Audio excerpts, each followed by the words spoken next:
welcome to Jeff Quintin TV. And yes, I'm your host, Jeff Quintin, the most passionate show on the internet for real estate.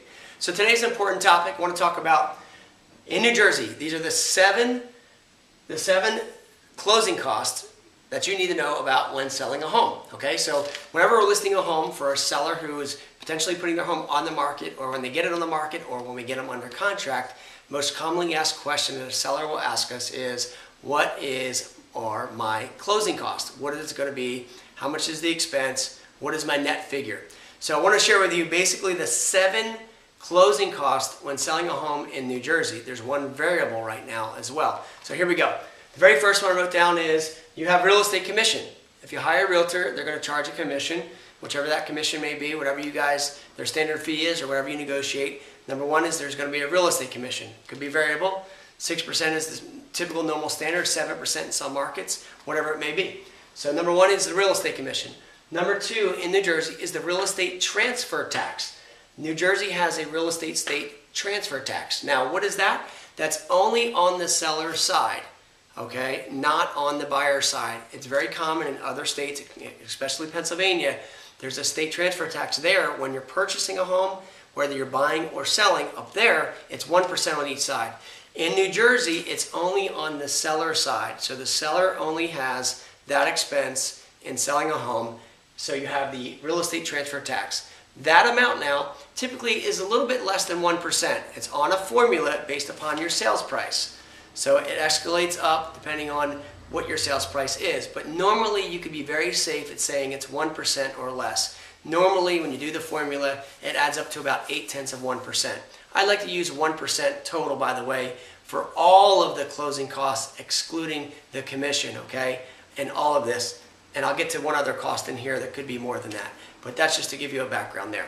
Okay, so the third thing right now is, I wrote down a new deed. When you sell a property in New Jersey, you have to have a new deed prepared, transferring your ownership from you to the new buyer.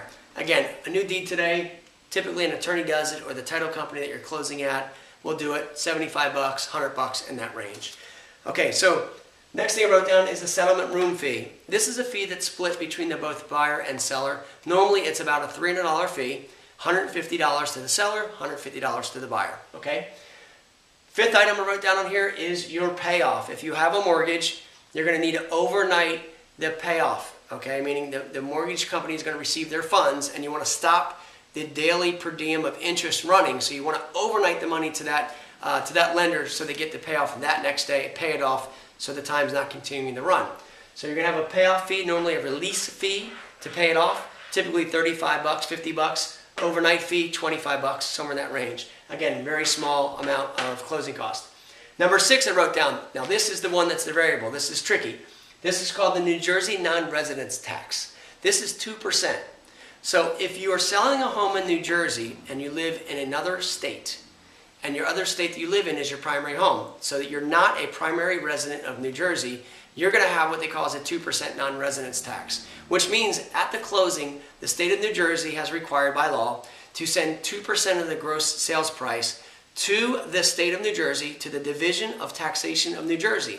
What this is for is to protect New Jersey, that in the event that you're selling a home here and there's a capital gain, they're already taking 2% of the sales price, sending it to the Division of Taxation so they get their money right away. Now, if you're selling a home here and it's a loss on the sale, then you can apply before the closing and get an exemption if there's enough time. If there's not enough time to get the exemption, then what you need to do is apply for it after, and then yes, you will be refunded that 2% non-residence tax. Okay, now if you have a gain on the property from when you're selling it, and there's going to be some tax implications as far as capital gain is concerned, well, the state of New Jersey is already taking 2% of the gross sales price, and that money will already be sitting there at the Division of Taxation when you do your tax return, and that money can be applied toward that gain. Or, again, if there's a loss, then that money will be refunded back to you. That is if you're a non-resident of New Jersey, okay? So that's the variable one. And last but not least right now, you have a CO, Certificate of Occupancy, or smoke detector or carbon monoxide inspection. So typically that's about, it's going to roughly be $75 to $100 from the city or township of which you live in to have the inspection done.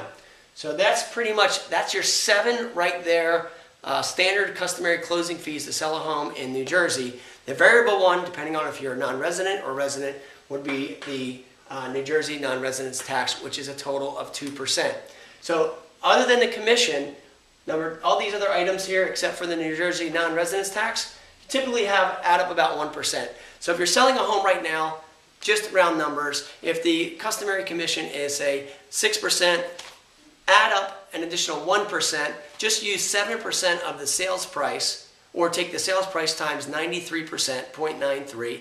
That will give you a very, very good estimate, however, pretty accurate number to what your net figure will be.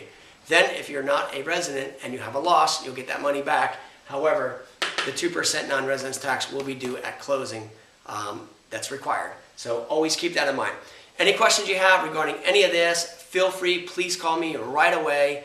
And again, if you want an update on the market with anything else going on, certainly email me or comment below. Forward this to somebody you think that may need my help, or simply call me 609-398-5333. As always, I look forward to our next conversation being the best of your day. Have a great one.